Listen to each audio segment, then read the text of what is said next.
So first, I want to introduce Felix. Felix received his PhD in high energy physics at the Karlsruhe Institute of Technology in 2011. For many years now, he has led the machine learning team at Blue Yonder. Blue Yonder is a provider of cloud-based predictive applications focusing on the retail market. And they develop new methods for demand forecasting and casual inference with machine learning. After the acquisition of Blue Yonder by JDA, a leading provider of supply chain management software, and the subsequent rebranding of the merged company to Blue Yonder, Felix now runs the data science and R&D organization, and he strives for construction of an autonomous supply chain powered by artificial intelligence. How fun. Felix, thank you so much for joining. I'm so thrilled to have you, and I'm really grateful. I know that it's in the later evening in Germany. So thank you. I'm going to pass it over to you. And for the audience, feel free to ask Felix questions throughout the presentation. I'll be here as well to help field those if needed. And I hope you enjoy. Felix, thank you so much. Yeah, thanks for having me and having the opportunity to talk here and tell you a bit about the experience I gathered over the years. And actually, it's just late afternoon in Germany, so no problem.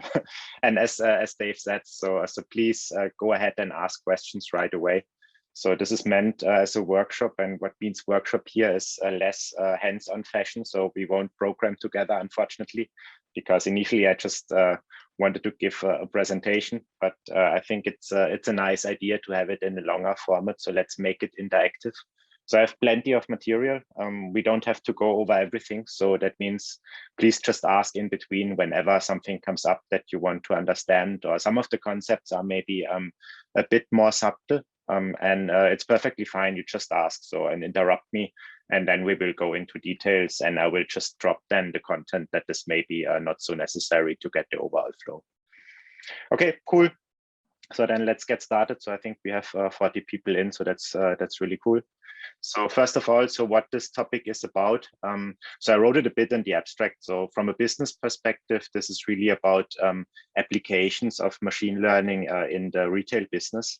But I focused it a bit on a specific use case, which is demand forecasting, because this is one of the most prominent use cases actually, and that you use to solve many different problems in exactly this business here. So you will see a few decision-making topics on top of demand forecasting, and it's actually playing kind of a role model for many similar applications as well. So, and yeah, let's just jump into it. So first of all, in the end, when you look at the retail market, so why is this interesting there? So maybe you heard it from Dave now. In principle, the company I'm working with is actually focused on the bigger picture of the supply chain at a whole, but retail is one part of it. And what you have there is that in the end, what you want to achieve is automated decision making with machine learning. So and to some degree also a bit of superhuman performance. So I'll come to that in a second. And I will introduce here two business topics, especially later on. So one is replenishment and the other one is price setting. So these are two prominent cases that everybody will more or less immediately get what it means. So replenishment in principle just means you want to optimize the orders that you do to get the stuff into the retail stores. So that means I have a bunch of different products and I want to know how many do I have to order to just fulfill the demand in the next days, for example. So until the next ordering situation, for example. And so this you see already why you need demand forecasting, because you want to look forward, see the demand or estimate the demand in the next days, predict the demand in the next days. And by having the current inventory, you would decide how much to order to do this in an optimal way. And of course, you want to avoid to run out of stuff, and you also want to avoid waste in case of perishables, for example. Or also, if it's not perishable, you also don't want to have a huge inventory.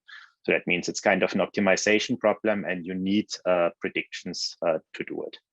And price setting goes a bit beyond that. Even also here, you need demand forecasts, because in the end, what you want to achieve is you want to optimize demand somehow. So when you steer the demand by means of the price. So that means the belief is that the price has a causal effect on the demand itself, and you want to learn that dependency in order to maximize things like revenue or profit. So that means this depends on the strategy that you are taking.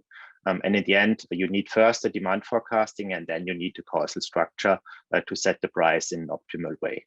So I will come to that later on what this means. But in principle, as I already said, so what you have here is that automation is crucial just because the pure number of decisions that you have to take. So you have many individual decisions and you don't want to do all of them manually. So, and the other thing is that you have the case here that you are dealing with random variables, and demand is actually influenced by plenty of different factors. So that means in the end, you need to do decisions under uncertainty. And this is something which is very difficult for humans. So that means for this, you usually need statistical methods to do this right. So that means you have both cases of machine learning that you have usual. So first, you want to have automation. So if you think of the general picture of machine learning or artificial intelligence, you have these two broad use cases, right?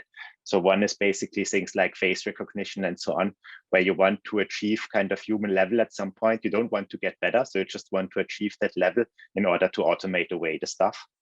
So this is what you have here, definitely. And the second thing is you have situations where just because of all kind of biases or how the way how humans think, it is very difficult to do decisions in an optimal way.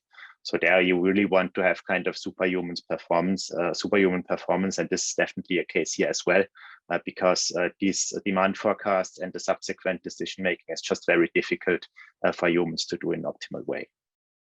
Okay, this is just kind of the motivation for it. And now a few words to the supply chain and how to think about demand forecasting from a business perspective. And then we will go into the topic of the machine learning models. So first of all, if you look at the supply chain, you basically have, in a simplified way, you have something like this, right? So you start at some point at the one end with the customer itself that goes shopping to, let's say, a brick and mortar store, or also in a web shop online. And this is kind of the retailer. So that means the first kind of demand is here from the customer to the retailer. And then you have in between something like a distributor or a wholesaler or something. You have the whole distribution center chain that might be more than one level actually. And before that, you have the manufacturer. So for example, CPG companies, so consumer goods, and then you have a bunch of suppliers before. So that means you have really such a complex beast, but in principle, this is usually something like a chain. So it can be more complex, but in a simplified way, it looks like that, right? And what is interesting is that if you look from the bottom up, you will see that the uncertainty is also rising throughout the supply chain. So this is something that is usually called the bullwhip effect. So in principle, this just means you have more erratic signals the higher you go in terms of demand. Because here it's relatively simple, I would say. So you have relatively clear signals when it comes to the retailer, but then when a retailer orders from a manufacturer, for example, you get a structure that is much more erratic. So that means this one here is how it might look like for a retailer. So this is actually just the sales data in a retail shop. So, and this is on an aggregated manner usually. So that means here it's daily. So that means you look, for example, for one product, one location per day. So you're usually not predicting the behavior of an individual customer. You're just predicting the average behavior of all the customers per day. So the reason is because this is the thing you are supplying in the end. It doesn't make sense to go to the customer level if you think of the supply. So it might make sense for something like customer targeting. We'll touch that later on.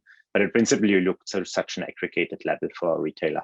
But what you will see is that, so first of all, it's a time series, right? So usually you just look at this over the dimension of time. So, and the second thing is that it is a random variable. So that means even if you would do a perfect prediction, your target would still have some randomness just because of complexity that you have here.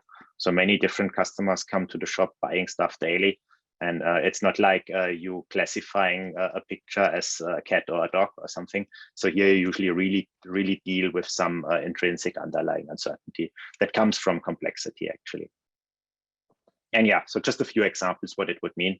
So also demand is kind of a broad term. So actually demand can be different for the different stages of the supply chain. So for retail, usually what you mean by demand is kind of the sales from the consumers to the retailer. So, and this can be then shops like grocery, fashion, and so on. And the typical prediction dimension would be the product or item, the location or store, and then a date. So for example, the day, or if you do something weekly, this is also possible. So if you have something slow moving or so, or you can do intraday predictions as well. But this is the typical prediction dimension that you have. And you have many influencing factors. So for example, things like price, promotions, weather, holidays, all these kind of things. And you have a relatively regular demand pattern, I would say. So as I said, you have the average customer behavior. So you are not predicting what exactly I would buy in a shop today, but you're really predicting what the average customer buys if you want.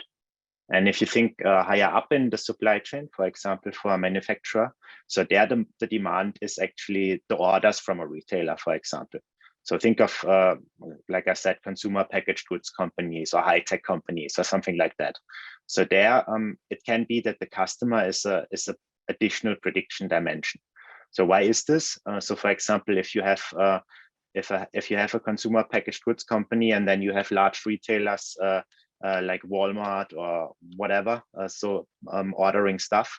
So then it might make sense to include this as an additional dimension, even if you would not be interested in it from a business perspective. Even if you just want to kind of fulfill the demand by ordering stuff, you would still want to include it somehow because it might give you a better prediction in the end if you do. So if several retailers behaving very differently, it can be this can be a good information if you go to that level. But it comes with a less regular pattern because you might imagine they are selling not one piece, they are selling many pieces at once. So that means you won't probably see such a nice shape there, but you really see a very erratic and peaky structure if you think of that. So that means there are different models for the different stages of the supply chain. And you also have usually fewer available influencing factors, and they are somehow delayed. So if you think of something like a holiday, so Christmas or so the customers would go shopping just before Christmas maybe, and the retailers would order the stuff a while before. So that means this makes the whole thing just a bit different and usually a bit more difficult, especially in terms of machine learning models if you go higher up in the supply chain.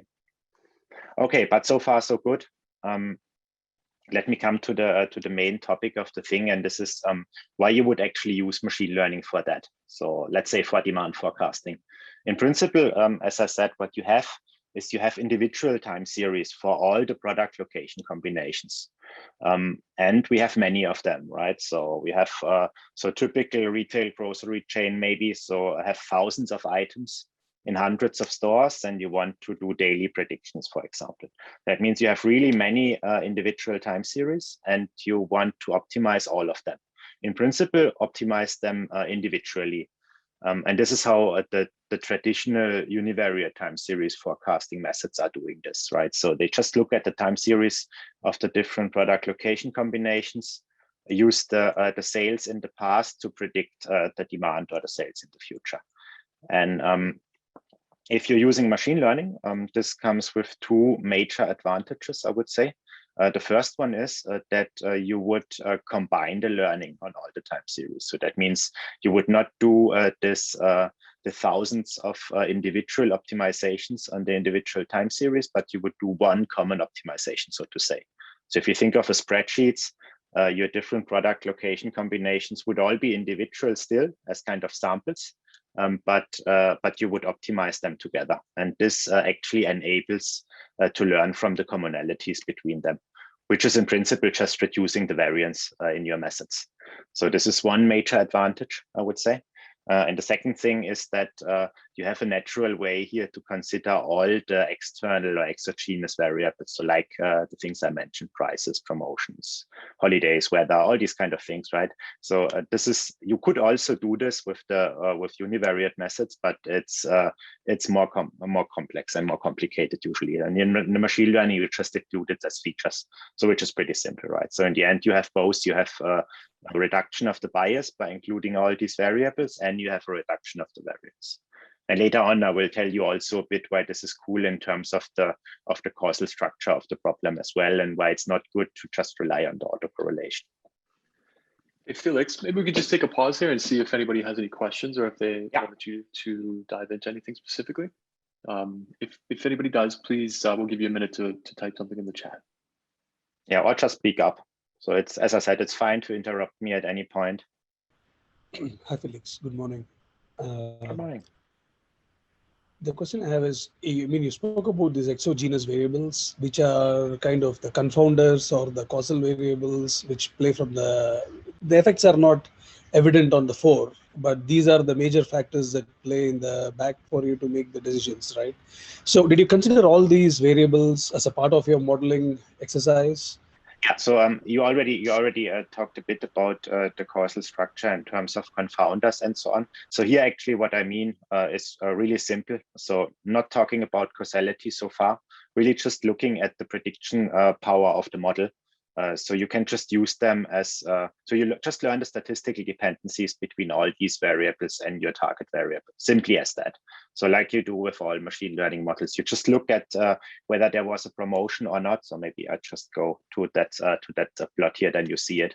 So in principle, what you see in this plot is a time series for, let's say, just one product location combination. In reality, it's just a group, a sum over all locations, but never mind.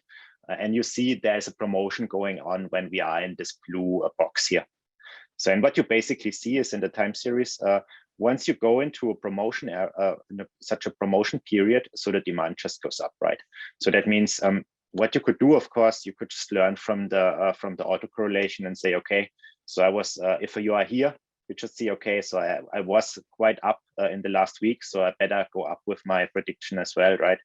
But if you can directly learn the effect from knowing that there is a promotion coming or promotion going on, so then, of course, this is a much stronger signal. So you're basically what you are doing in a machine learning perspective, as simply as you have a feature that might give you a promotion flag or so, and you know this in advance. So this you always need to know, right? It needs to be something that you know it's going to happen. So if you want to predict something that is going to happen next week, you need to know whether there's a promotion or not if you want to make such a prediction. So, and this is as simple as it is, right? So later on, I will talk about such confounding effects that you mentioned. But here so far, really all I mean is that we learn the statistical dependencies between all these exogenous factors and the target itself. Thank you, Felix. You're welcome.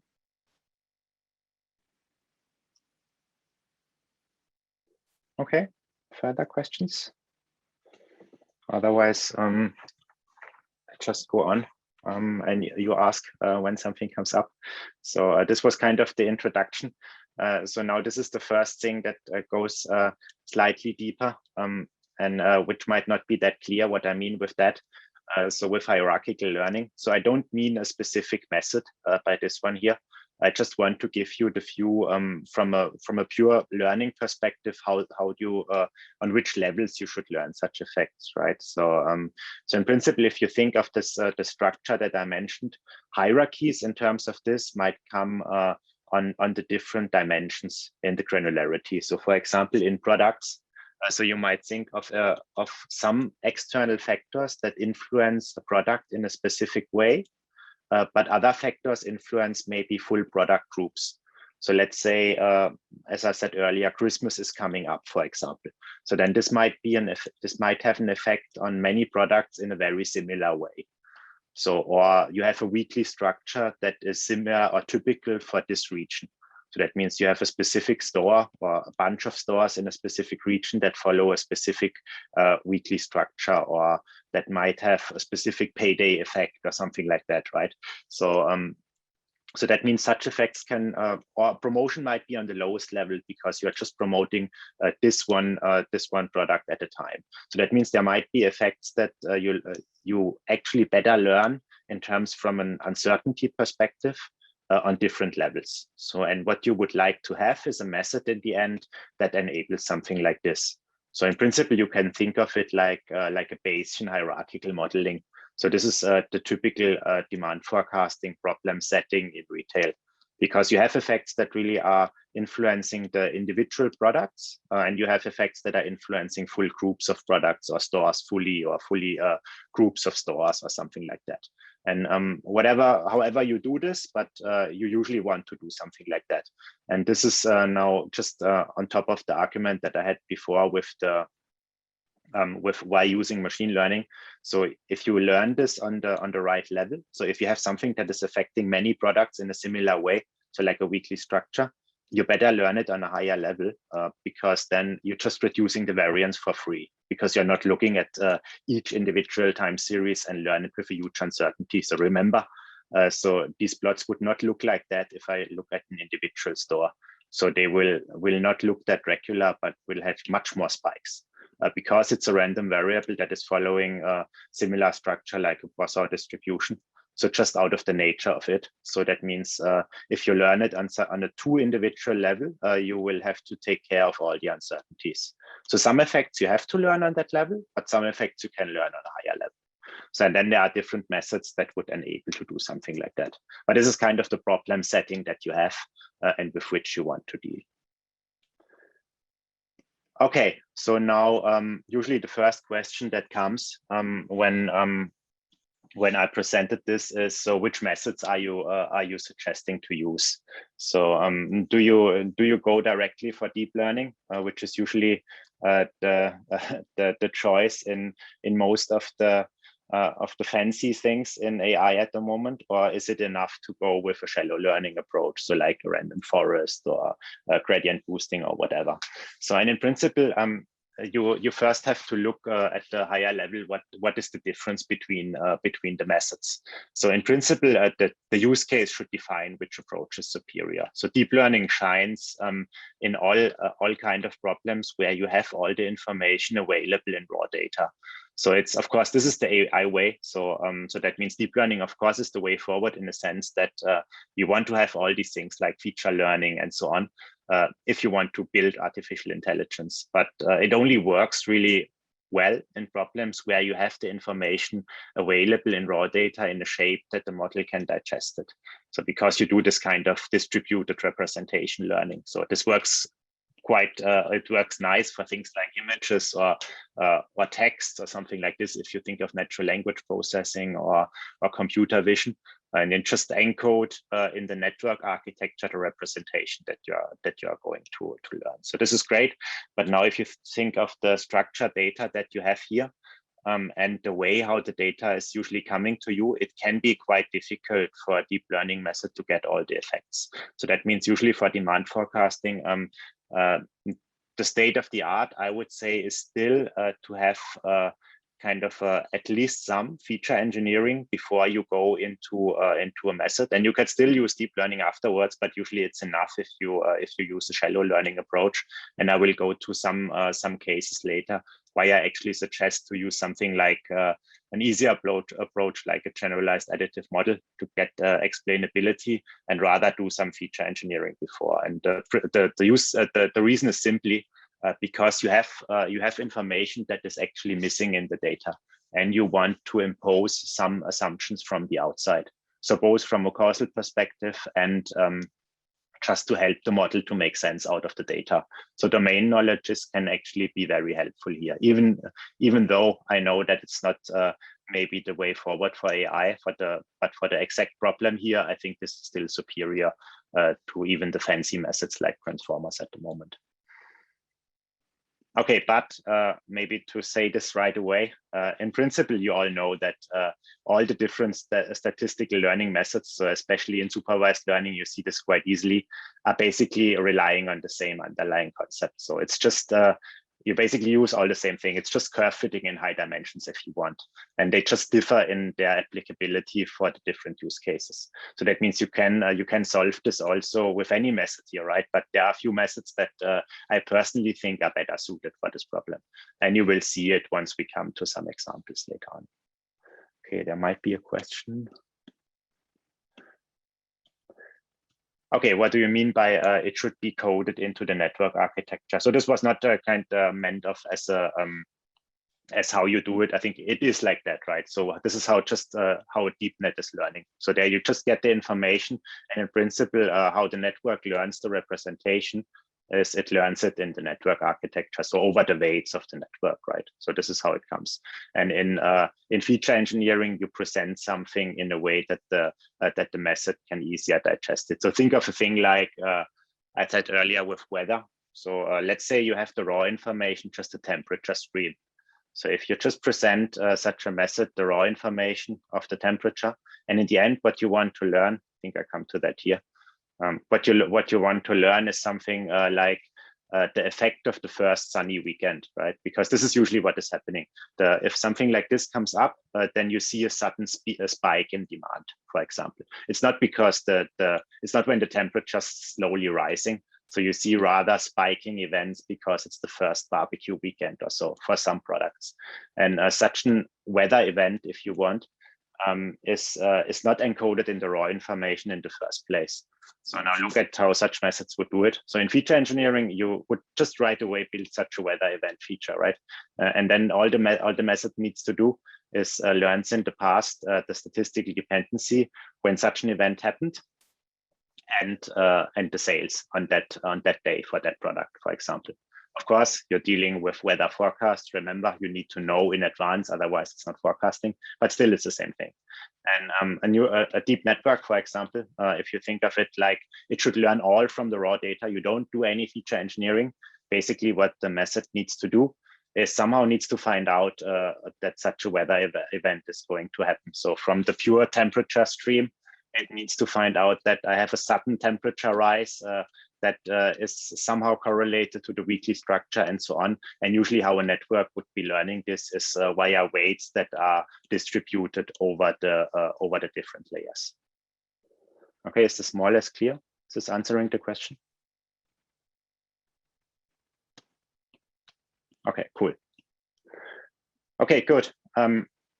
Yeah, this brings us to the next thing I already mentioned a bit. In principle, this is kind of the one of the overall things that you will hear again and again from me. It's not so much about the smooth effects that you see over time, not so much about the autocorrelation, but it's really about such effects that come from external factors like the weather events or the thing that we had earlier with the promotions. So the example that you see here is just drastic it's just promotions. This is just marked here by this red dots. So basically when a promotion is ongoing, you see huge effects on the sales for this product here, for example. So what you see, of course, is always the weekly structure. So you usually see a quite distinct pattern from weekly structures. And then if some effects are coming in like promotions, they can be very drastic. And other effects are, of course, lower. But in principle, such external effects is what is driving it. It's not so much the time series itself. And a similar thing is happening for events. So, and as I said, so such feature engineering can be very helpful, especially for such specific and rare effects. So things like transitionality, okay, this is easy, right? So this you also do with a time series approach. So basically a RIMA approach does exactly this. So it just learns the different influencing factors from, let's say, 7 days ago. So leg 7 would be just the day of the week, for example. So this you also get there, and you already get the idea there that you better do it like that. And an event is usually something like you have something that is happening around the event. You might have something like a monotonic increase before the event, so ramp up to Thanksgiving or something, and then afterwards you have kind of a ramp down. So something like that. You can already model in a way that it's easier for the model in the end to get it when you just directly do it in the features. And it can be it can go as far as think of things like product attributes or product hierarchies. you can actually learn this if you wanted. So you can learn attributes from the images if you want. You just do a kind of a computer vision approach that would just learn hierarchy directly out of images that you have on a web shop or so. And then you include this as features, or from a text processing. Or it can be something like the price demand elasticity that I mentioned before. So if you would just give the method the price as raw information, this would not be easy for the model to find out what is exactly going on, because there are correlations with all the other effects that you have. So, for example, with all the products even. So you have many different products that you learn at the same time in the model. So it would not be easy for the model to find out how to model the price exactly. So, and if you already give this kind of a functional form, if you want. So if you say that the price has to have, for example, such an exponential form, so this can be very helpful for the model to come up with good forecasts. I will come back to that. I know this is difficult to understand now. You will understand what I mean with this better later on. But the important thing here is basically what I want to make is it can be actually useful to include some domain knowledge in the model via feature engineering, because this usually beats the pure learning from data, especially in this case here. So in the end, you want to have kind of a combination of the pure bottom-up learning that you would do just with the raw data, and pure top-down models that you would just, when you would not learn from the data, for example. Of course, you don't want this. We want to use machine learning, right? So in the end, it's kind of a combination of the two. And by doing a bit of feature engineering like that, you can improve the models a lot.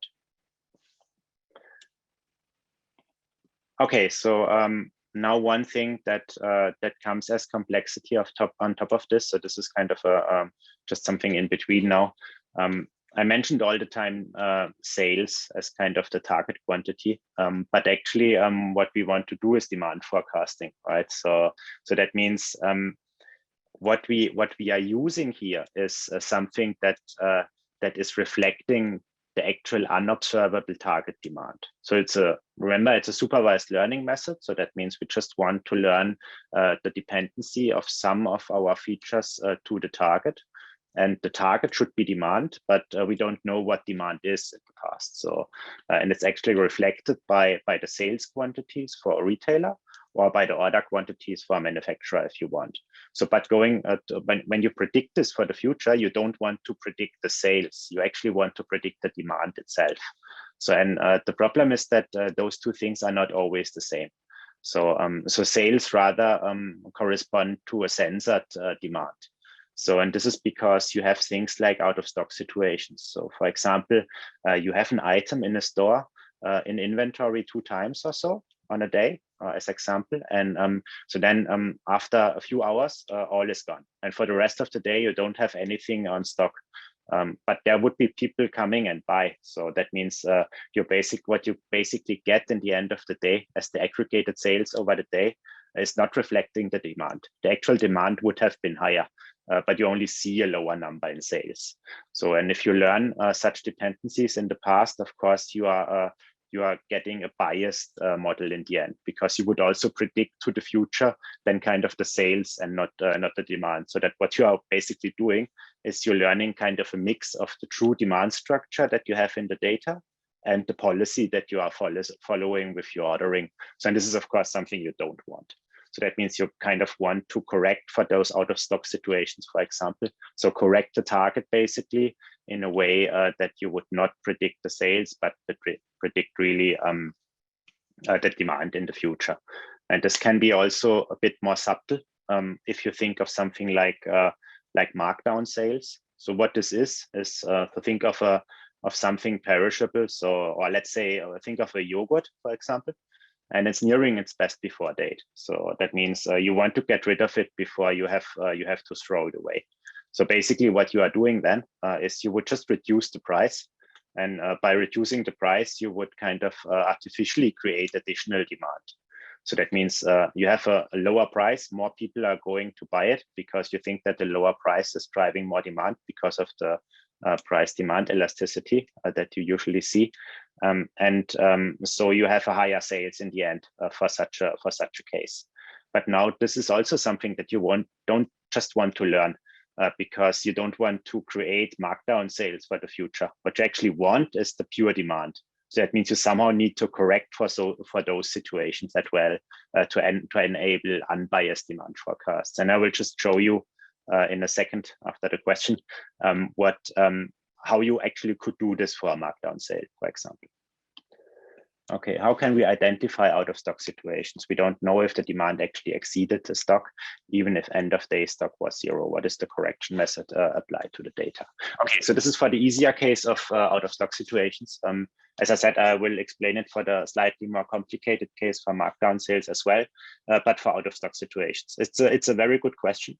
So how would you identify it? So you have the first point here. You see that the end of day stock is 0. Okay, so this shows you that you are out of stock. But now the question is, it might be the best of all cases, right? So if you're really going out of stock in the very last minute of the day, so this would be great, of course, if you have the possibility to order in a way that when the shop opens again on the next day, you already have the order in. So this would be good. But usually this gives you the first hint. And then you might have something, if you have transactional systems, you might have something like a timestamp when the last sale was. So this might also give you a hint. But in principle, you are right. You only have this information, what was the stock end of the day. But you have one more thing, and this is usually the sales of the day. So that means if you compare it with predictions, so you could do something like that, right? So you could have a prediction in terms of a probability distribution, how much you expect to sell on a given day, and you compare it with the actual sales that you have. And by doing so, you can come up with kind of a credibility whether this was a true out of stock situation or not. But technically, if it's 0, if the stock is 0 end of the day, it is an out of stock situation. So, and the only thing you need to decide is whether you want to learn that day or not. So the simplest method you could do, you just exclude all the days that have a stock value of 0 end of the day from your training data set. If you do so, you get a bias because you exclude maybe very high sales. So maybe you went out of stock because you had an exceptionally high sales day, for example. If you exclude all of those, it might happen that you actually get a bias in your method. So it's better to really look at what I said, your kind of your predictions. If you have a method like this in place, you predict probability distributions individually. I will come back to that later on, and you just compare the sales with that. And basically, you decide on a given quantile in your method when you would use it for the training data or not. This would be a simple method. Or even better, you kind of change the target value by means of your probability distribution. You basically just, let's say there were 3 sales, you went out of stock. You see that this has some probability in your shape, and you just decide that you use a higher target to learn the dependency. So this would be the more complex way. Okay, yeah, a question. Hi, Felix. I have a question. Yeah. Okay, when we consider the product portfolio, not all the products are the same. See, some products have constant demand throughout the year, and it spikes when there's a promotion. And there are certain products which are a bit highly priced, but when there is a promotion that happens during a specific season, it spikes, and then it's very sporadic if those products come into play again or not in the course of the year. So the question is, do you cluster the products of similar demand and price together and do that as separate models, or that is taken care as a part of your normalization process? I mean, you can do both, right? So I'm not promoting here a specific method, right? How I do it, or how we do it, is we learn it together and try to solve this just solely via the features itself. So basically, there are simple features as just the product ID itself, right? So you can just learn the level if you want by the product ID. But then the method, it's a multivariate method that you are using with machine learning, whatever you are doing. And what you can simply learn is the dependencies, for example, between a feature that is simply the product ID and another feature, for example, that is a promotional flag. So then what the model can learn is that there are some products that So and you learn basically parameters for these cases, right? So then there are some products that get, when it comes to promotion, it learns that there is a high effect on of this. And for other products, there is a low effect. So that means you end up with a method having many parameters, of course. Whatever you are doing, you need that because you have all these kind of complicated or complex dependencies that you mentioned. So that means an easy solution, yes, would be you cluster it in advance, only similar products. So then the question is, what is similarity here, right? So you also in your unsupervised learning approach, you have to decide for some features where you decide on the kind of the similarity metric that you want.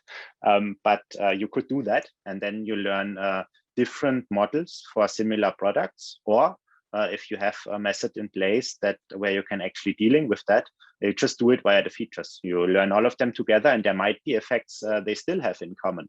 So maybe they still share the same weekly structure, even if they are completely different in the level. So some are slow selling, others are fast selling. Some are maybe behaving very drastically when there is hot weather or when there's a promotion, others not. So still it might be beneficial to learn them together, and you just steer this via the different features. So the trick is that you include all the external influencing factors as features in the model. Thank you, Felix. Sure. Okay, so now I come to that thing. So this is a bit, this is maybe a bit subtle to follow. So please ask if this makes no sense. I know this is a bit more difficult to get. So how we do, for example, such a correction for price reduced markdown sales. I just include this as an example here, right? So how you could deal with it. So there might be other possibilities how you could treat this. But in principle, what you want to do is you want to get out demand, as I said. And what you see in the past is you see sales and you see markdown demand. So so let's say these two together give you the true demand. So because the markdown sales that you actually saw are not true demand, because this is kind of artificial demand that you created by doing something that you would not have done with your usual strategy. This markdown demand, you could just model as something like the markdown sales that you observe on a given day, and for example, a markdown factor. So this gives you kind of a measure of how much worth a markdown sales is in terms of true demand. So for example, you can do something like 0.6, maybe. If you find a value of 0.6, however you do it, you just set it or you find it out with some method. I'll come to that in a second. You would say a markdown sales is actually worth 60% of a true demand. So that means what you would do then is you would have your actual sales plus 60% times the markdown sales that you have.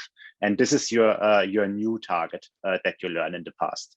And by doing so, you want to predict demand in the future and not just some sales value. So this is kind of this censored target problem that you have here. And this can be quite subtle, as I mentioned. So out of stock, similar situation.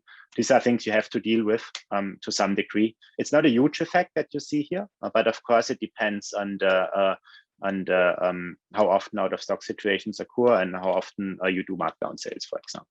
And how you could do this alpha, I already said. So either you just set it if you have found out by some analysis. But you can also do a machine learning method for that, right? So usually this depends on the price reduction that you are doing it. And this price reduction is actually dependent on each product location combination. So each SKU date combination, if you want. And the exact dependency, you can actually learn from the data itself, again, by another machine learning model. So that means you can have a machine learning model that basically learns you such a factor, and you then use that factor to correct for the target that you are using for your main demand forecasting model, if you want. So that means what I want to say with that is the chain can get quite complex that you do in the end. And the target correction is one of the say, pre-model steps that you usually do to demand forecasting. Otherwise, you would not come up with an unbiased demand prediction in the end. Okay, so far, any more questions?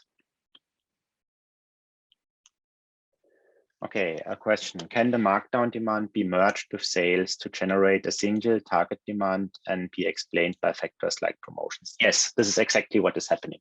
So what we do is, this is the target in the end that you are using. So you have the sales value that you measure. So you know, let's say you know by transaction what if it was a true sale or if it was a markdown sale, for example. And you just use all the sales. So sum up all the sales for a product location combination per day. And you sum up all the markdown sales and multiply the markdown sales with the factor that you have found out, which is your kind of how much worth it is. And this is then in the end the target that you use to learn your model from. And for this target, you learn then the dependencies with the promotion, for example. This is exactly how it works. Okay, cool. Good. So now, so this is probably the most complicated thing in terms of the machine learning methods that you might use. I couldn't let it out because I thought it might be interesting for some of the more algorithmic folks in here. So because this is one of my of my favorite tricks, so to say. So not necessarily only in demand forecasting, but in many machine learning models, if you are dealing with such methods, and it's not used a lot. So most of the methods are not using something like this. I call it pre-processing because this is something you can do before you actually run into any method. So before you do a neural network or random forest or whatever, you could still use something like this before to just optimize the model to some degree. And there are a few simple tricks that one could use. So one is spinning. So what is spinning? So basically, this is interesting only for continuous features because categorical features are already binned in to some degree. So you could just use discretization of continuous features by doing something that you could call equistatistic spinning. So basically you just divide. So let's say you have a continuous feature like the price or so. Okay, this is quasi-continuous, but you know what I mean. Quasi-continuous because you have $cent values. You never go to really real valued numbers. Or maybe even the days in a year or something like that, or the age of a person. So this is continuous to some degree. And you can bin it in a sense that you just decide on different discrete bins in which you have approximately the same number of samples. So let's say you have a distribution of people for which you do predictions. And this population, all of them have an age. And you just look at bins where you have approximately the same samples for the different bins. So let's say you have for very, very young people, there would be a bin between, let's say 0 and 10. And then there would be a bin between 10 and 15 and between 15 and 17 and so on. And at some point you go again to wider bits. So something like that, right? So you want to have approximately the same number of observations in each bin, just to have kind of a similar variance or uncertainty in each of the different bins. Why would you do something like that? A simple reason could be you just remove outliers. So basically, if you look at each sample individually, there can be huge fluctuations. And if you look at such a binning approach, there can be you will see less such fluctuations. Of course, you might now say this comes to the price of bias, and this is true. So that means you have to treat this with care, and it's not always clear which binning to take. But keep it as it is, like now. So I will tell you what you could do as next step. So you could, for example, go ahead and look in each of the bins and do something that is called target encoding. So in principle, you could just look at the target mean in each of the bins. Or for a classification, you might look at the purity in each of the bins. So in terms of the, if you think of signal and background or ones and zeros, something like that. But think of the regression case, it's easier. You just look at the target mean in each of the feature bins. So, and if you really think what this is, so this is in principle just like a local optimization that you do ahead of times. So that means it's in principle just for the univariate case, you now look at this feature and you look in each of the bins as the target mean. So this gives you already a local optimization for this one feature. And then if you have something like that, you can just go ahead and fit a smoothing function through these data points. So we have done this here, right? So we have a feature, so plays no role what it is. So we have divided it in different bins, and you see the target mean in each of the bins by the different points here with some uncertainty to it. So it's really just simply the mean and its uncertainty, if you want, Gaussian or whatever you want to take.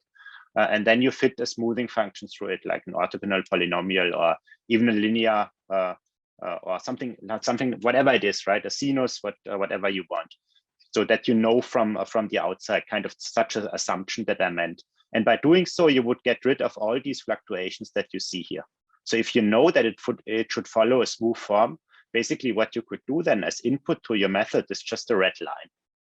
So that means you come from something that is very noisy, comes with lots of variance, and what you feed into the method can be something that has much less variance. So you basically get rid of lots of these fluctuations in principle for free.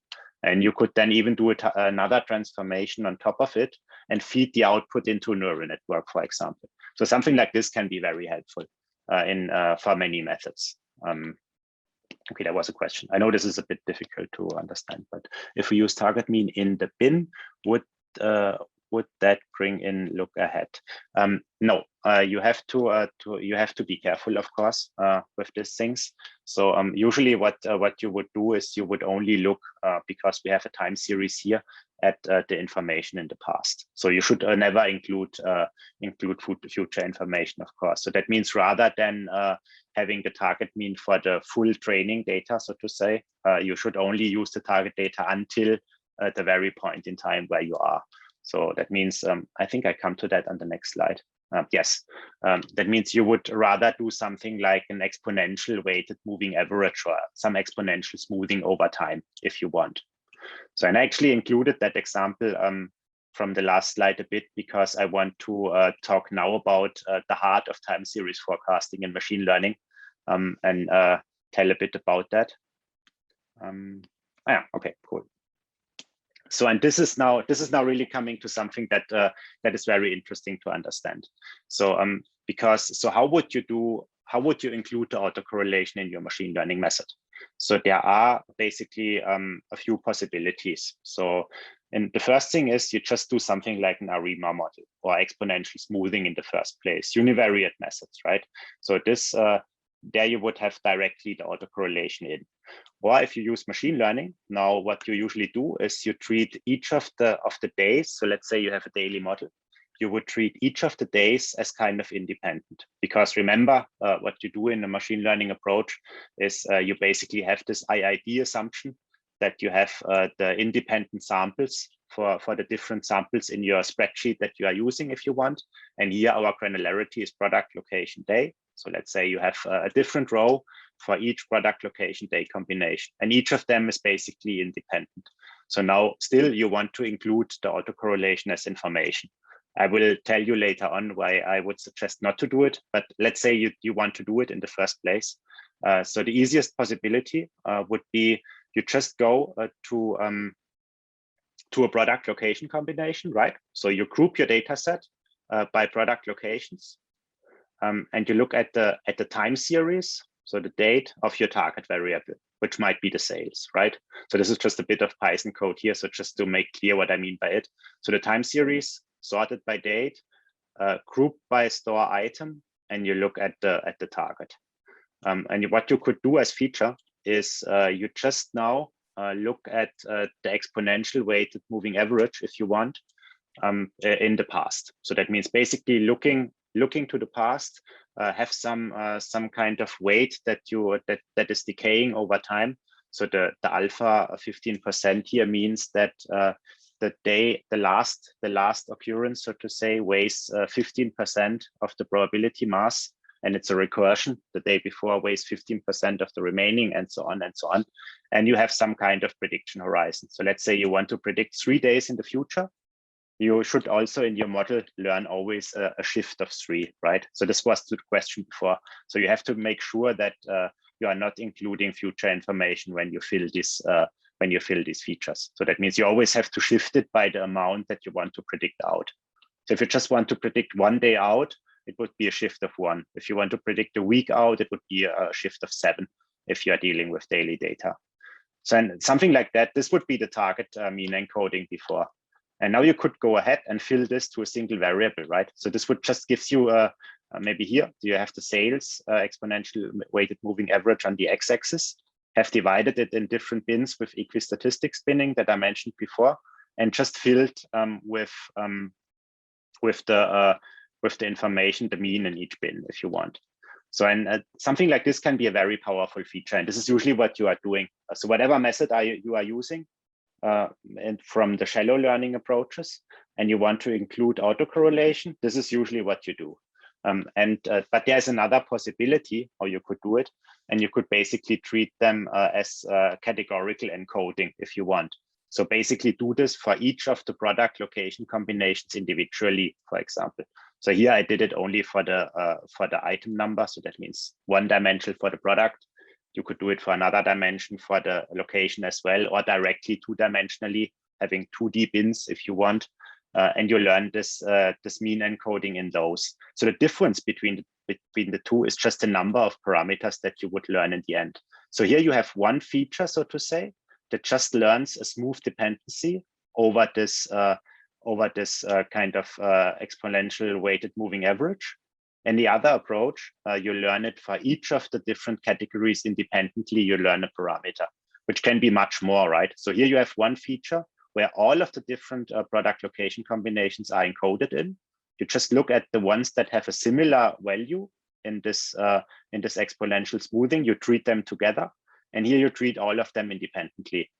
So, and it depends on the use case which one is better. You can also do this without autocorrelation if you want. If you just take, instead of the exponential smoothing, so instead of this one, you just take the complete average in the past. So then you have not really used autocorrelation, but still you can have it in one feature like this, or in a categorical feature that you could think of a one hot encoded feature for each of the products.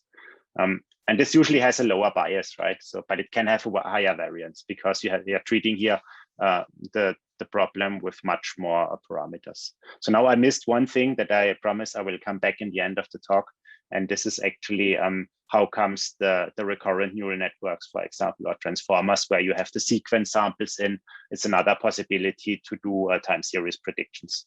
And I will come to that later on and explain you how this differs from these approaches here. Okay, why not learn products and locations in a hierarchical way you mentioned earlier? Or this is how the hierarchy is obtained. Yes, you would do both. You can learn some effects on these other on the other hierarchies before. So here I'm really talking about the lowest level. In the end, you still have something that is happening on the finest granularity. So, and I think you always want to go down really to the finest product location level in the end, because there are some effects that are individual for each of the products. Like the question before, some of the things are really good learning on a higher level, but some effects still remain that you want to learn on the lowest level. So, and that means you always want to have something in that explains the finest level to have really the best bias estimation in the end. That means you still want to have a feature that is reflecting the exact product location combination level in the end to get to that level.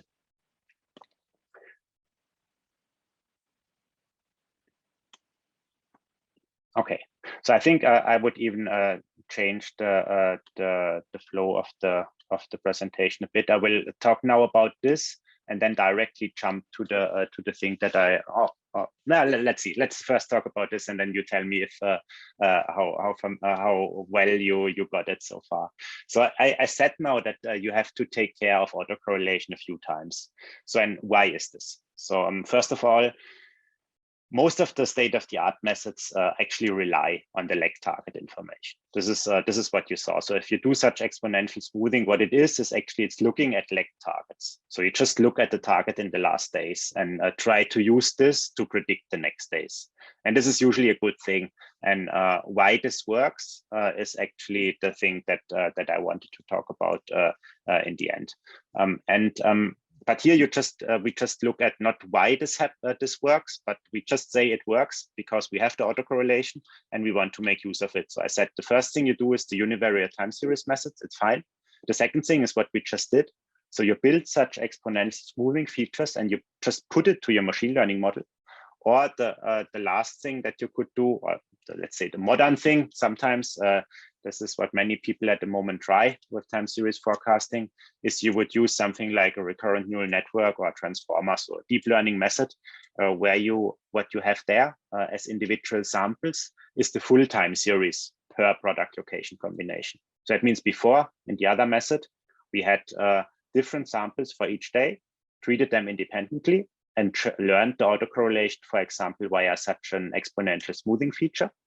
And now we have full time series samples, full sequence samples, and we learn the autocorrelation via the recurrences, for example, or via attention in transformers.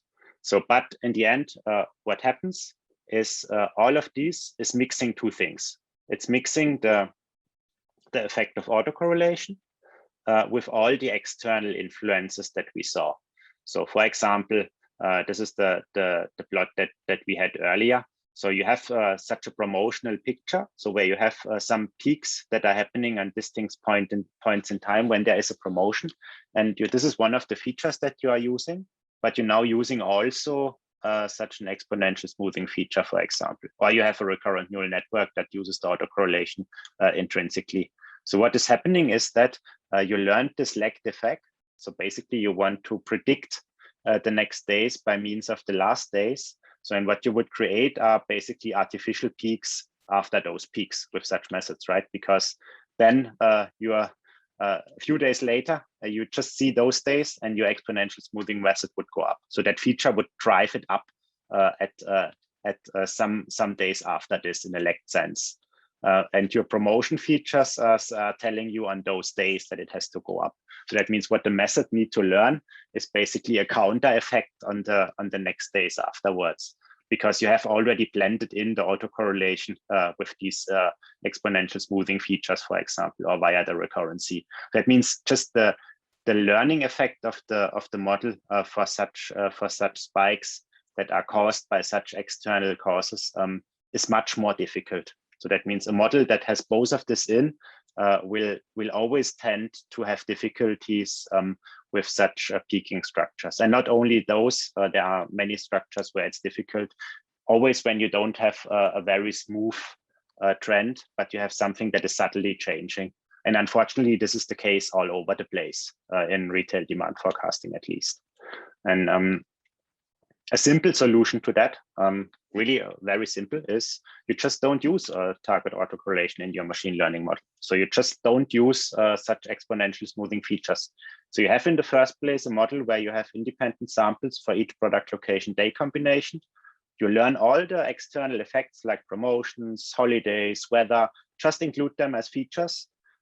And you learn the dependencies, and out you get is a prediction that makes no use of the autocorrelation at all. It just don't know that there is no autocorrelation. And so then this model will maybe be a bit less accurate than one where you included this as feature, but you can still get it afterwards. So you can do a simple residual correction to capture all the missing trends afterwards. And it can be as simple as such a formula, right? So this is the prediction that you get out of your machine learning model without autocorrelation.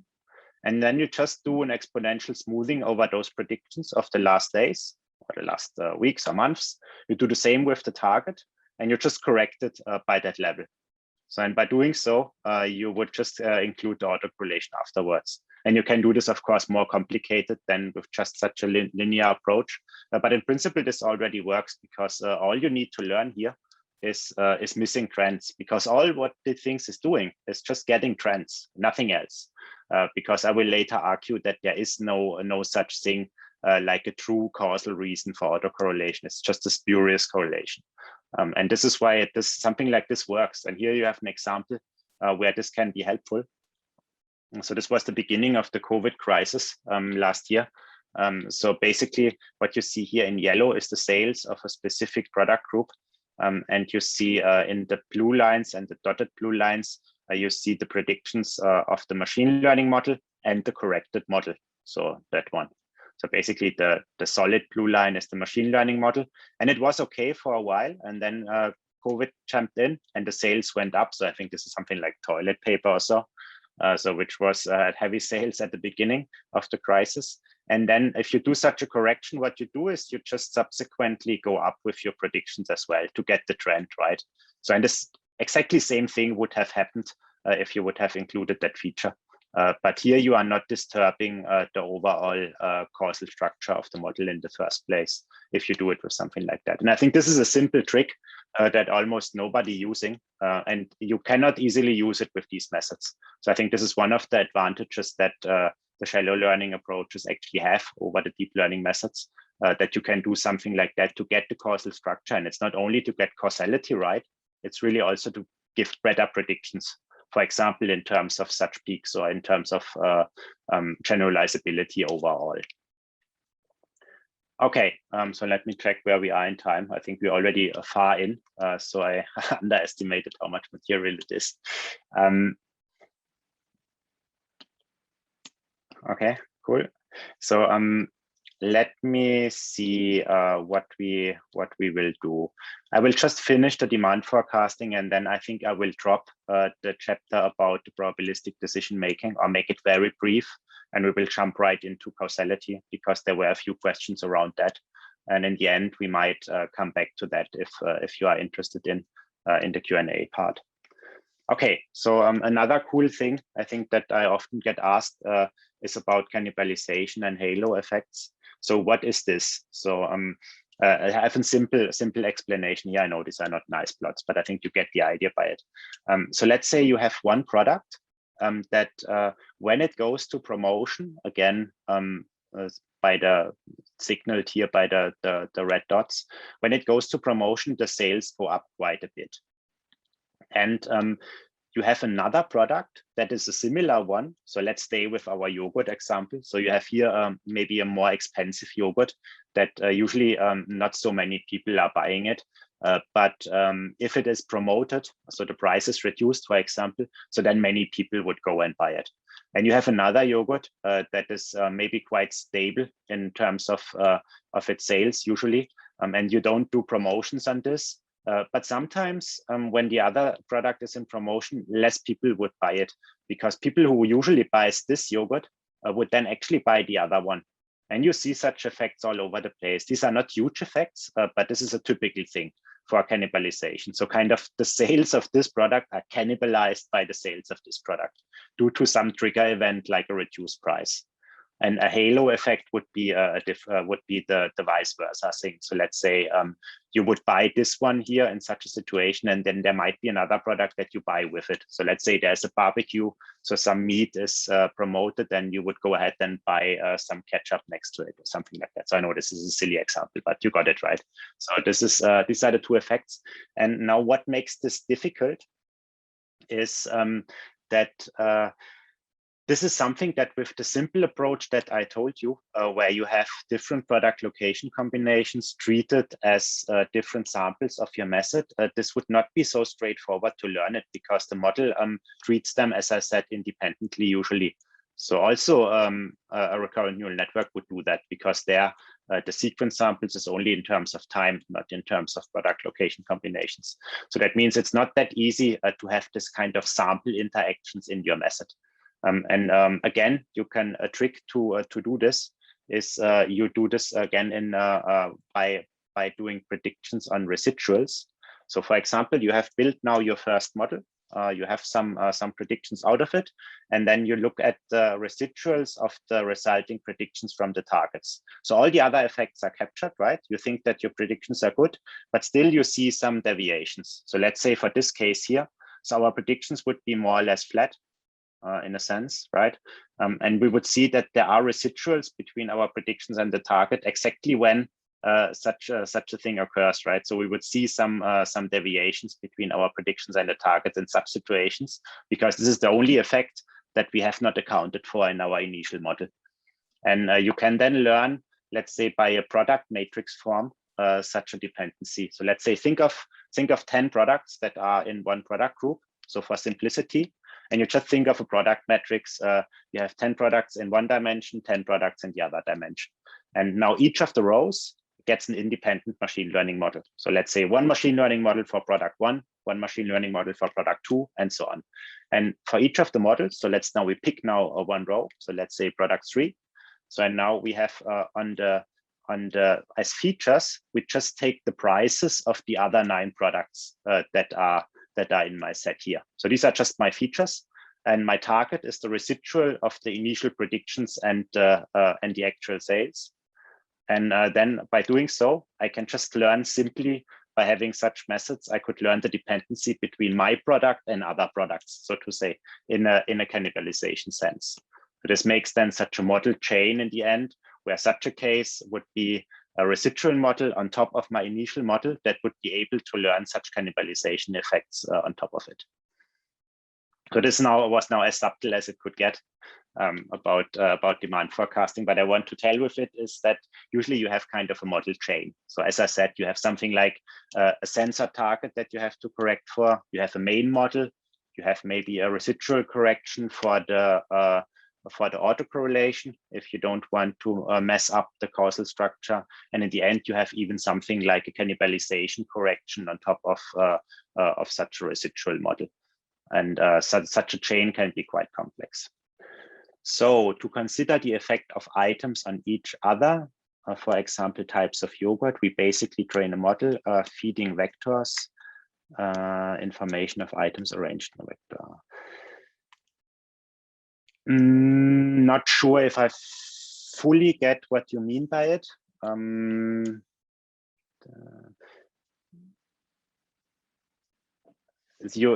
I meant with matrix is basically, let's say you have, as I said, 10 products. What you want to have is an effect of an individual effect of one product on the other. So for example, if product 2 goes into promotion, has a reduced price, I want to know what is the exact influence on my product. So think of a linear model. So you just learn a high parameter for such a case. So the variable would be the price reduction of this product, for example. And this gets a high weight, a high parameter, so to say, as influence on my product. And you do this for all the products individually. So you really have many models for each of the products, learning the effects of all the other products. So that can get a quite complex beast if you want. But I think this is the most straightforward way to actually learn the thing. How do you learn individual effects when at scale with tens of thousands of candidate products? Very good question. So this is now, this whole thing is actually breaking down if you do something like a lasso approach or so, when you come to a product matrix of about 50 products or so. So that means if you want to use this really on scale, what you would do is a clustering before. It can be as simple as you use the product group information that you have found before, or you do some unsupervised approach to have a clustering approach, and then you learn the cannibalization effects only inside the clusters. I think it's very difficult to learn something like this with thousands of different products, because then just you get too many features, right? And you don't have enough samples in the past where you had actually promotions. Okay, cool. Good. So now last thing before I jump out of demand forecasts is so what I said earlier is usually what you should strive for, I think, is you should have individual explainability. And I will only give you the idea here, not go into any details. But what I mean with individual explainability is not the thing that you would get like feature importance out of the training. So think of let's say a random forest or so, and you get out the feature importance of the different features you used in the training. This is not what I mean. I really mean the explainability in terms of individual predictions. So you come up for predictions for a prediction for a given product location day combination, and you want to know what exactly is the influence of the different features, because this is in the end what you want to know if you really want to deep dive into some predictions. So to get it explainable, to know what is happening under the hood, how the model came to the prediction it actually did. So this is something that you really urgently need if you want to build trust with the model. So that means it's really going for a white box approach if you want. And this is something that with neural networks, this is quite complicated because, of course, the method would tell you which weights drove it, but this is not understandable because of the distributed representation of the thing that I meant before. So that means in such cases, if you have this so-called black box models, what you would have is you would use something like a model agnostic method like LIME or so afterwards. So kind of a surrogate model, like a decision tree or linear model that gives you approximately the same predictions to come up with explainability. But this is then in terms of root causes still not really satisfying, right? So in the end, what you want is better models that are explainable intrinsically. So like decision trees, linear models, something like that. And generalized additive models are, I think, a good kind of trade-off. So they are not linear. So because there you have the smoothing terms and so on. They are highly nonlinear. If you combine this with feature engineering, especially, you can do all the things that you do with the more complicated models, and they are still explainable on an individual level. So for example, here I show you a case where we have a multiplicative model. So usually this is actually for demand forecasting a good thing. So there it's actually better for most of the effects, it's better to have them modeled multiplicatively than additive, just because then the variation is proportional to the level. And this is often the case. So think of a promotion. So this is usually in uncertainty perspective, this is a multiplicative effect, not an additive effect. So that means you better model it directly like that. So that means if you treat an appropriate link function, so like the logarithm or something like that, you can directly have this in a form like that. That means you come up with a prediction that is just where you have factors for the different features if you want. So and if you have something like that, you would directly get, let's say, a time series where each of the prediction comes up with different influencing factors that have directly kind of the percentage information it contributes to the model on that day for this product location combination. So something like that is very helpful in terms of building trust. So only one thing of caution, you should not confuse this with causality. So this is not giving you the causal structure of the data that is underlying your problem, right? So this only gives you the inner workings of the model. This is how the model came to the prediction it did. So this is kind of just learn from the statistical dependencies, not the true underlying causal structure of the data, not necessarily. So if you did it, if you just bake this in the model, it can be like that, but it does not have to be like that, right? And this brings me to the causality topic. As I said, I will skip this one. So there are some cool things I wanted to tell you about this. The only thing I will tell you is that one thing that you should do on top of what I mentioned so far is you should not predict in demand forecasting with just the mean estimate. So you should not just predict single numbers, but you should predict full individual probability density functions. So that means full probability distributions, because with single numbers, you usually cannot come up with a good order optimization.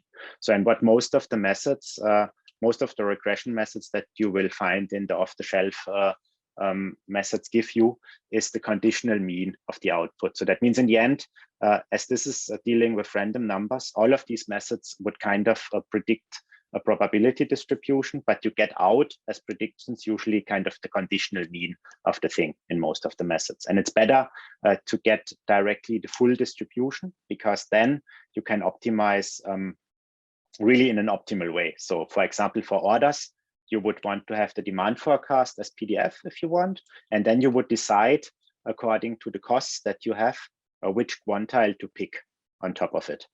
So in terms of the MSE, so to say, if your loss function would be the MSE, so then this would be actually the mean. But if your loss function would be something like the MAD, so the absolute deviations, for example, instead of the squared ones, so then it would not be the mean, but the median, for example. And in many cases, it's actually something else, right? So what you in the end have as cost function is not the mean or the median, but it's something that comes for out of stock situations or waste and so on. That means the cost function is more complicated, and you would end up with something like a quantile that is far away from the mean and the median.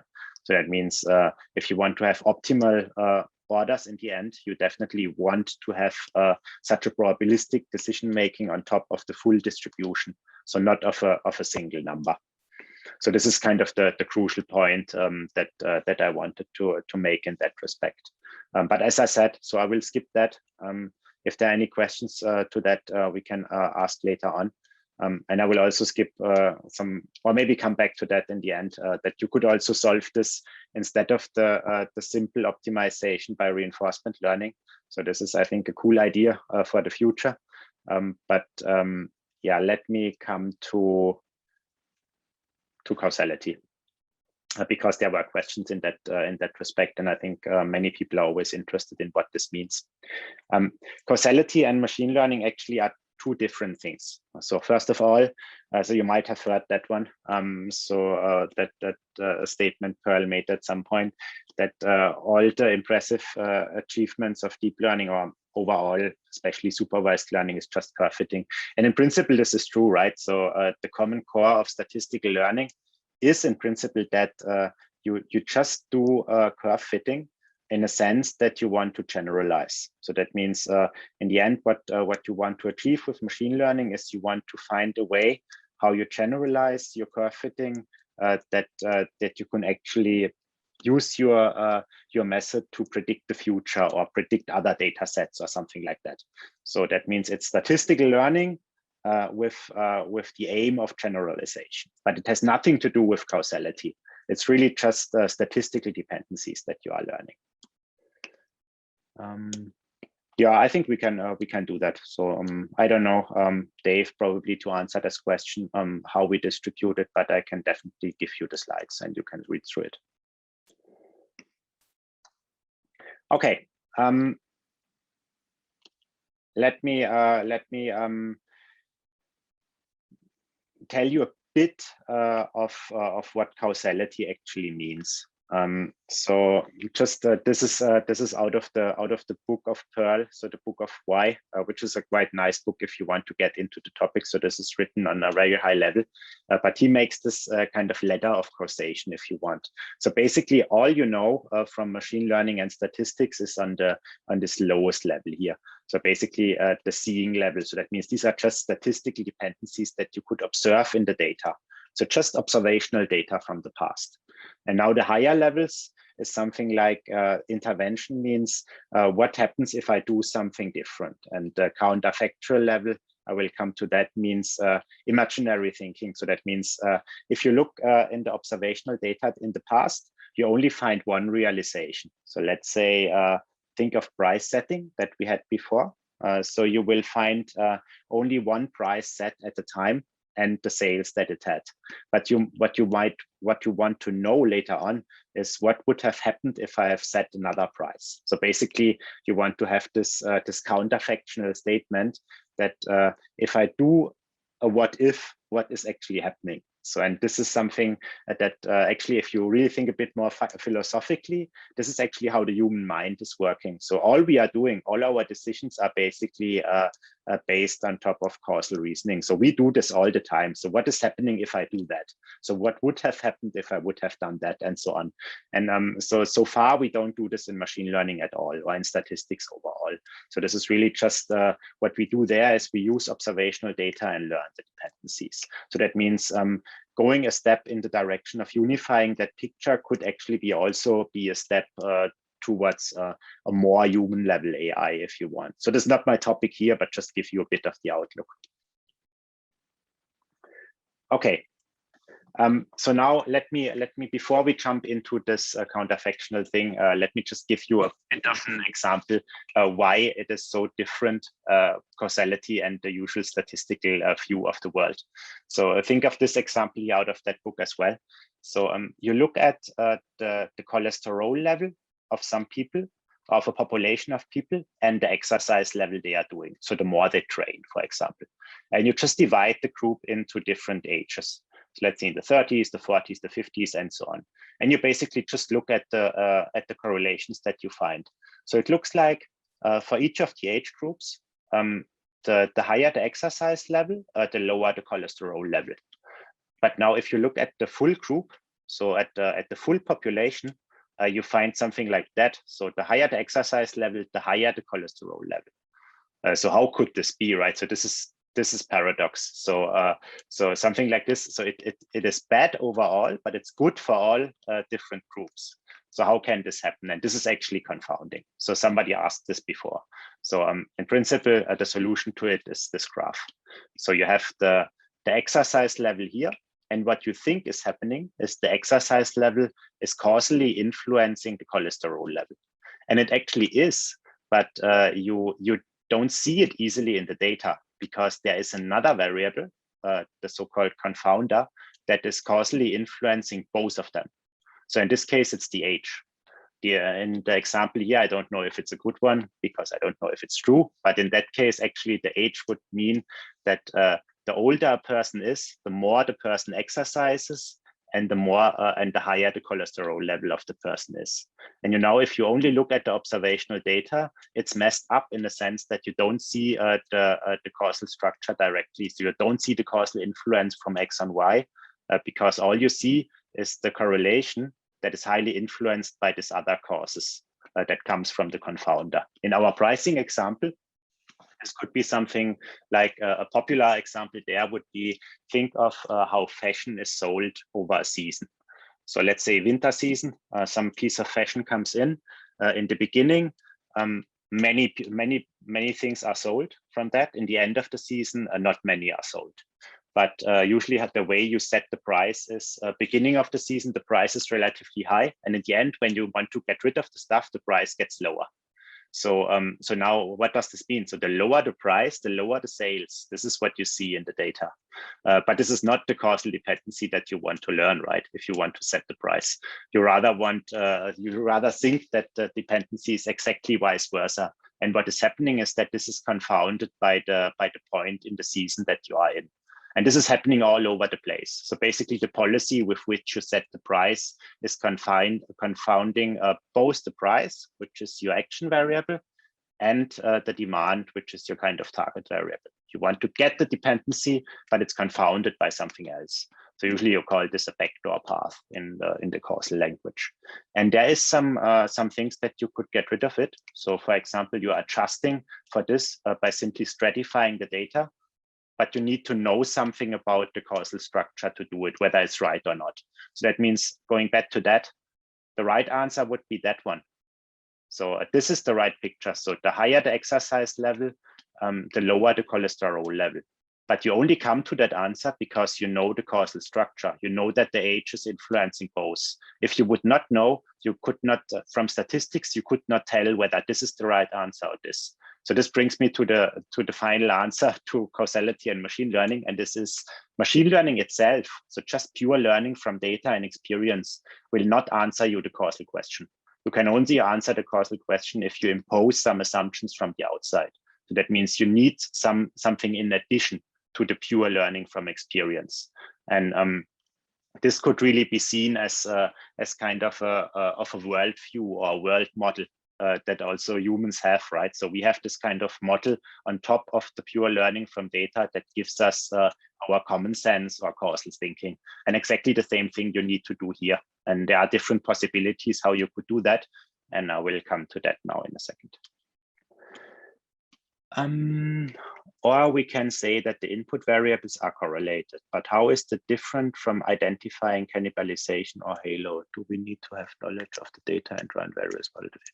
Okay, maybe I move that because this brings us back to the cannibalization. So maybe remind me on the question later on, so then I'm not losing the flow now, jumping back to that. Okay, so sorry for that. Okay, I just wanted to tell a bit about this counterfactual statements and how you could actually treat it. So forget the formula. I will skip that for now. We don't have time for it. But in principle, if you think of price setting, what I said is you want to go beyond pure demand forecasting because now you want the true causal dependency. You want to shape the demand. And by doing so, you have to get rid of all the confounding. So because the confounding, as I mentioned, for example, in the fashion example, could mess it up. So you would get the wrong dependency out of the pure observational data. So that means you somehow need to deconfound before you can come up with a true answer. And it even goes beyond that. So this average causal effect would not be enough because here in the price setting scenario, you even want to have a counterfactual statement that I said before. So basically an individual causal effect or a potential outcome. So you have different prices that you could set, or think of the easier binary case, you can do a promotion or not. And you want to know the potential outcomes of demand if I do the price reduction or if I don't do the price reduction. So, and this is a counterfactual statement because in the past, you always see one realization only. So the price was just one way, and you see the demand according to it. You never see the case where you have the two prices realized for the very same product location day combination. So, and this is exactly such a causal what if scenario that you want to do, and you cannot really solve it with machine learning and data alone. You need causal assumptions on top of it.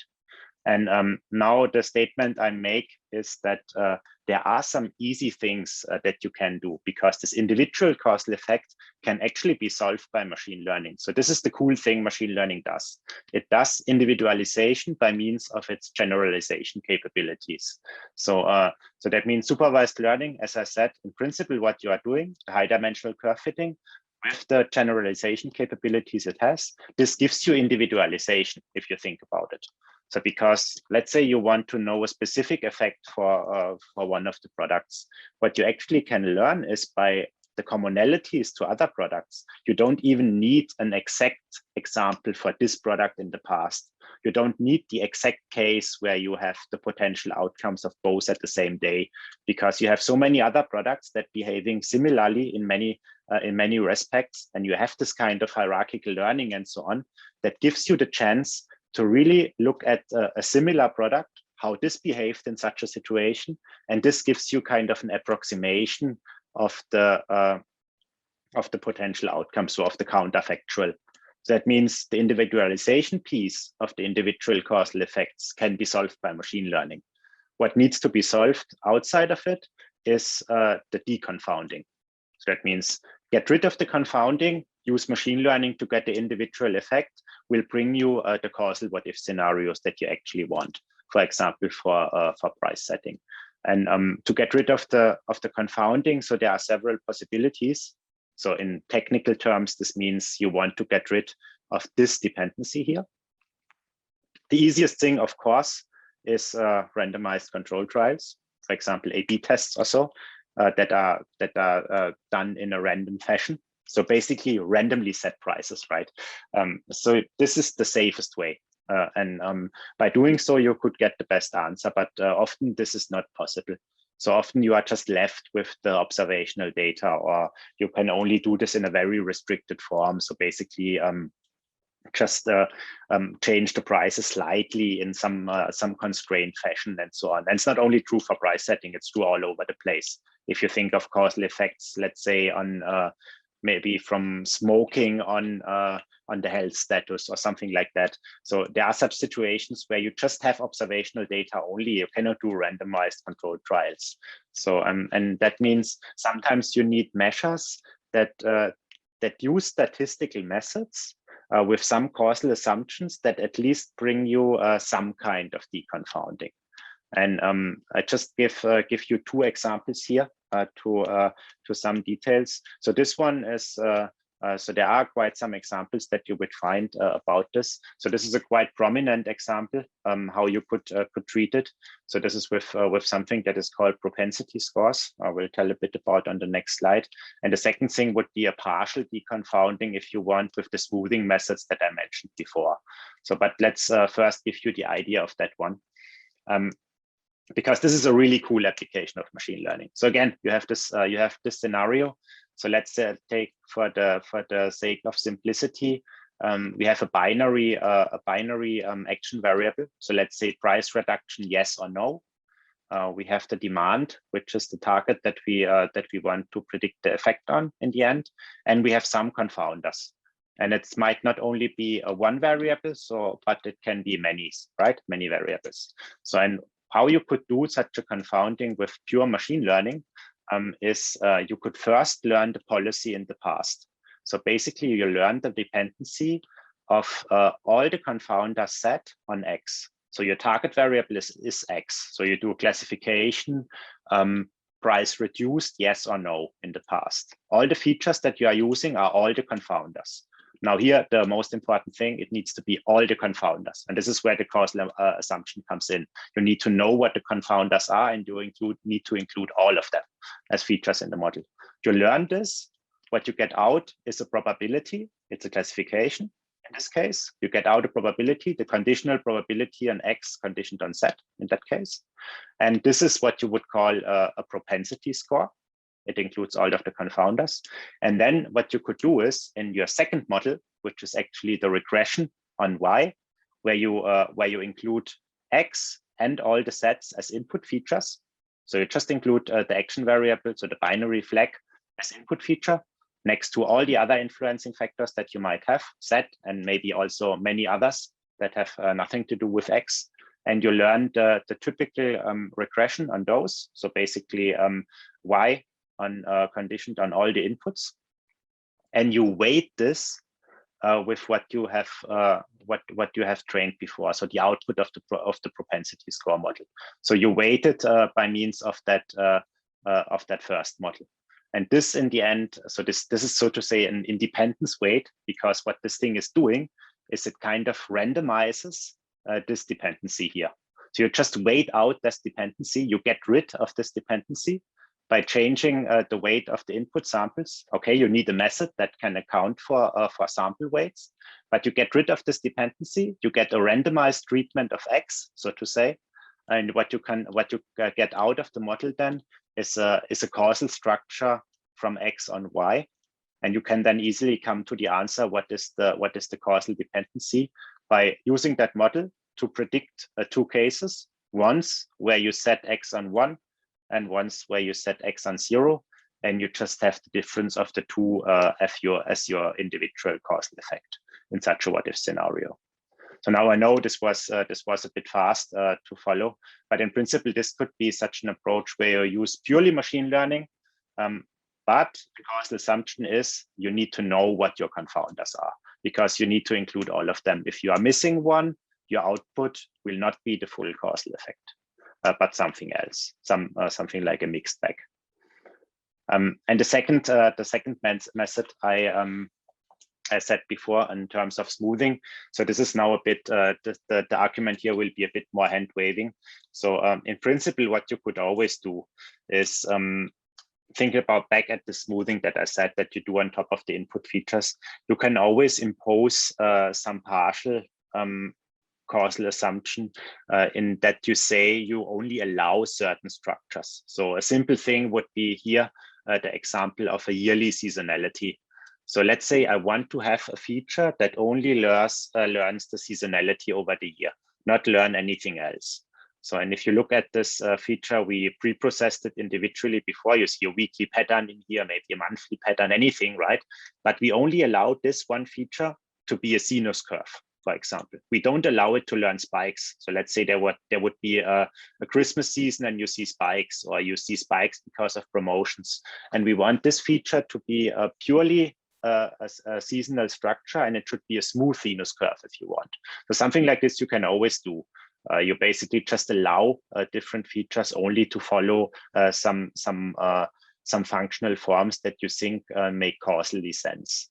And this can also be in the price reduction case, for example, or in the markdown case that I mentioned with fashion.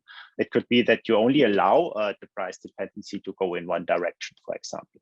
And something like this, if you impose this on many of your input features, so let's say you know, for example, out of your domain knowledge, how the causal structure of the picture looks, and you impose such things on it, so basically make things monotonic and so on, you can actually make it more causally true, your model. It's not necessarily useful for machine learning, for demand forecasting, because in the end, if you just want to get a good accuracy, it doesn't really help. Maybe it does in terms of generalization power, but it definitely helps if you want to make it causally explainable, and you urgently need it if you want to do something like demand shaping, where you want to have an individual effect. So there you need to have the price exactly to be deconfounded from all the others. And something like this can then be very important. And this brings me now back to the last piece that I promised earlier. And this is why autocorrelation is bad and how this looks in the light of causality. And this is something that I term temporal confounding here. So, and this is in principle at the heart of demand forecasting. This is one of the things that are very important to understand. So look at the target variable here. So Y is our demand, okay, or sales, or whatever you want to call it. And we look at it we want to predict a day T So let's say tomorrow, and we think that there is an autocorrelation with the day before. So let's say today. So, and we think that this correlation here that you measure in the data, so there is a correlation. Usually if you see that the day before has a high sale, there is a really good chance that the next day has a high sale as well. So we really think there is an autocorrelation, or maybe you see this in a more complicated shape. But this is what we measure. So there is a statistical dependency. So now the first belief would be there is really a causal dependency between the two. But I think that in most of the cases, this is not true. In most of the cases, what you see here is a spurious correlation, because actually both days are influenced by external causal reasons in a similar sense. So let's say you look at today, and today is a promotion. There's a pretty good chance that the promotion was there yesterday as well. Or today is hot. There's a pretty good chance that yesterday was hot as well, and so on. So you get the idea, right? So this the dynamics of your external structure that you see. So the causal structure of your data is not changing too dynamically. So there's often some latency in there, and this is actually creating, by exactly this confounding effect, it's creating the autocorrelation. So the autocorrelation is really a spurious effect out of that. So now you can use it, of course, to come up with predictions. There's nothing wrong with it, as long as you are not jumping into the cases where suddenly there is a dynamic change. So now you think that the autocorrelation is generalizing, but it is not, because what is generalizing is the causal effect on the confounders, not here. So the spurious correlation is gone if you suddenly have a peak, right? And then you are creating an artificial peak afterwards. This is what I meant before. So you better describe it in a way that you learn the dependency out of this structure. So if you think of both explainability and mid and long-term forecasting quality, I think this makes sense immediately. So the longer you look out, the less important the autocorrelation gets. But then when it comes to the predictability of rare events, or in general, the generalizability, it just breaks down if you do it like that. So that means it just makes the learning of the exogenous effects much harder if you include the autocorrelation, as we said before, and usually you should not rely on it. So that means this is kind of the causal argument for dropping out or taking out the autocorrelation out of your model, and only do it in a residual correction step and make the first model as causal as you can if you want. So because temporal confounding is usually not the driving case. So it can be that there's really a causal reason here, right? But my point is that usually it's this is much weaker than all the other causal dependencies that you see in your data set. Okay. Now, maybe to close, to give you a bit of time for questions, then I just want to mention that the things that I now talked about, demand forecasting and how it is used, so especially the order optimization, which we basically dropped, and the price setting. So these are only two examples how you could do decision making with demand forecasting. There are many other things, like I shortly mentioned promotional planning as well, or if you think of stock allocation between locations, or even category management in terms of space allocation in a store, so how you would do the different shelves and so on, or workforce management. So that means how many workers you need at a given point in time, because you see higher demand. So that means higher traffic in the stores at that point of day and so on. So all these kind of things you could use demand forecasting for. So this is why I've chosen that topic especially. But there are many problems in retail where you could use machine learning that are unrelated to demand forecasting. So one thing that is especially interesting, I think, is perpetual inventory. So what this actually is so far we took the stock number always as granted. So basically we said we have one inventory that we know, but in reality, retailers usually don't know. So what they have is only an estimate out of their transactional systems. They don't do counts for each product every day. So that means what you better have is also here a probabilistic estimate by means of machine learning, for example, what the actual inventory is. Anyway, if you have this as probability distribution, you could use this again for all kinds of things, like order promising. If you think of a web shop, basically saying this item is available for you if you want to order, you know this from shopping there. Or also in the pure order optimization, if you treat this not as a given number, but as a distribution, you can also improve that. So remember the case with the demand forecasting as distribution. You can also treat the inventory as distribution. So that means this is another kind of complementary use case that is very interesting. Individualized customer targeting goes beyond the thing I mentioned with the price setting. This is the causal problem. Now for an individual customer, really looking at personalized discounts or so. So this then kind of is the next step, if you want, in the causal setting. And a few unsupervised learning approaches that everybody knows. So for example, product segmentation that we had before, or market basket analysis, that would also be an unsupervised case. So that means there are many use cases outside of demand forecasting as well, of course. Can this be used for input price forecasting, price of raw materials? What do you mean with this? Maybe I was a bit late in answering that question. Hi, yes, sorry. So what I meant was, if you think about products, I'm not talking about yogurt and, things like that, maybe like, let's say diamonds or gold jewelry, right? And so the demand will also then have an impact on, the supply, because supply is limited. And then you would sort of use, the demand forecasting to also then predict input price rising and things like that, jet fuel, or I don't know, something. You mean if you have a feedback loop back on the initial supply? But the feedback loop would be at the input price level. So I'm trying to sort of talk about companies hedging out or buying long-term contracts on inputs, raw materials, to sort of in line with the demand forecasting.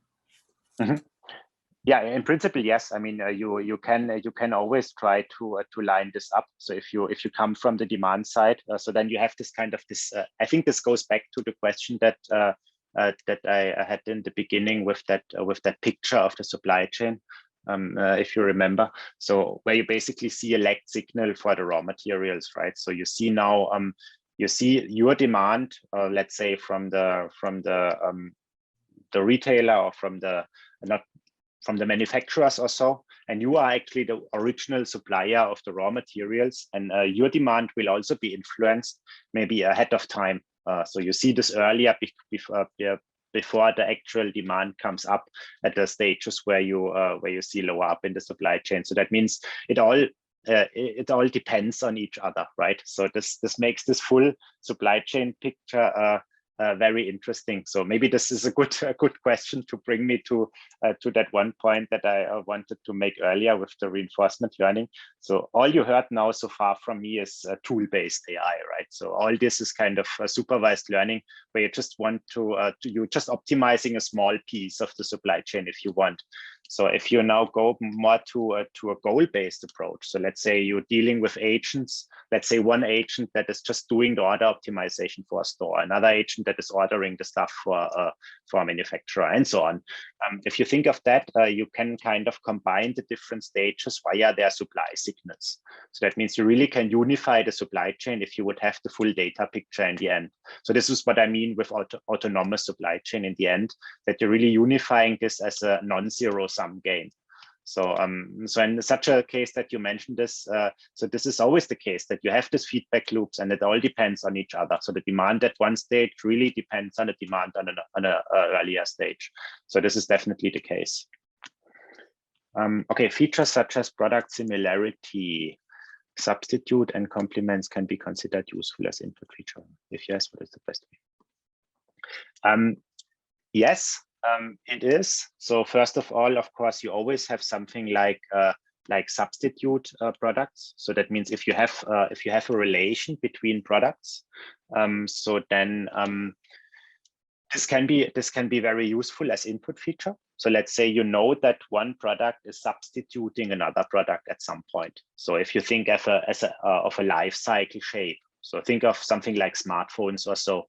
So there usually you have something like a new product comes in, and there is a life cycle shape in terms as in the beginning you have a very high sales, and then it's going down, and at some point it's replaced by another smartphone type, and so on. So and if you do long-term forecasts, such information can be of course very useful. So this would be a case where you have a direct relation between two products that you could use as input, yes. In many cases, it is actually enough if you learn this by means of the product group information or the product attributes itself. So let's say you do a new product introduction and you want to know how good this new product will sell in the first days before you see any sale, right? You just want to have initial buy or initial allocation or something like that. You basically need to know how this will go, and you just need similar products. So, and then one possibility is you have a direct predecessor, if you want, against which you compare. But usually it's better to learn this in the sense that you have attributes that are describing these products or stores, or so if you have a new store opening or something. Or you just look at the full product group if you have something like this available and take the average of it. And then you just correct it by means of such a residual correction. For example, it would also serve there after the first few days of sales, you just correct the level. And hopefully it behaves similarly to the products that have similar attributes, for example. So that means, yes, something like this is, of course, important in retail, mainly because of the new product introduction, especially in grocery or so. And if you have longer prediction horizons, typically rather for CPG companies or so, so then you usually want to have this life cycle signal as well as inputs. Okay, last slide before I really completely go to questions is so maybe just a summary of the philosophy that I gave here. So the first one is more like in the technical sense that I personally think is more important than the algorithmic level even. So if you really think of applicability of machine learning in industry, it is not so much about the statistical methods, so that they are really the best of breed. What is more important is that you actually put it to production. So that means putting a machine learning into production is the more difficult problem usually. So this is this whole ML ops movement, so that you kind of have a whole pipeline of machine learning models in place that would work in a robust and resilient way each day. So this is the difficult thing. So, and this is the really one thing that you need to solve. And this comes with a mind shift as well. So from the people who are actually using it. So because they usually go from manual tuning of algorithms that they did before, more to maintaining data. So and something like this is also, there's lots of resistance against this movement. So, but in the end, what you can achieve with it, so this is what I wanted to say in the beginning, is that you can actually go to automated decision-making. And what I mean by it is on a tactical level. So not necessarily an AI approach that is completely replacing everything, right? So the strategical decisions would still have to be done by humans, of course. So human is deciding what is the strategy I want to take with this, and only the technical level, so to say, the automated decisions for orders every day and so on. So this would be done by the machine learning approach. And to achieve this, I think it's very important that you have fully explainable models. So no black box AI for this, because this is then very difficult to build trust. And of course, if you want to go to such causal scenarios, it is just crucial, because otherwise it is very difficult to include the causal structure. And the last piece is, because you have lots of uncertainty in the supply chain, just due to the pure complexity, you need to go to probabilistic methods. So unfortunately, we didn't go into details there, but the thing that I made to the point that you need the full probability distributions rather than single numbers. So this is just one case. So you want to do the optimization always on top of such probabilistic methods, because otherwise you will never get an optimal solution. I think these are kind of the general streams that I think are mainly important to bring this to full capacity, as to really to use them in actual day-to-day business models. Okay, so I think I used most of the time, but hopefully we still have a few minutes for questions. So unfortunately, you asked in between a few, but hopefully we still have some minutes left. So whatever it is. Yes, and Felix, you're welcome to stay on and answer any questions. No hard stop here. There's one question: can the analysis be done on item store week level instead of item store day? Yes. So this, of course, you can do. In principle, it works in the exactly same way. So this just means if you have a weekly structure and you would just include the day of the week as additional feature, right? But so there are some subtleties if you go to a weekly level. So for example, there can be something like if a promotion is done only on a few days of a week and not on a full week.